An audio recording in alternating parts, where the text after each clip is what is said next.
அந்த இளவயதில் ஆற்றங்கரை மணலில் காலடி தடம் பதித்தோம். யாரழித்தார்?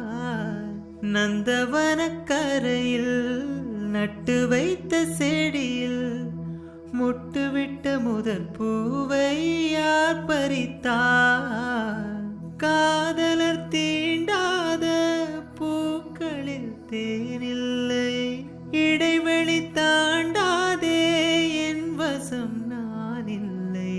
தொட தொட மலர்ந்ததென்ன பூவே, தொட்டவனை மறந்ததென்ன?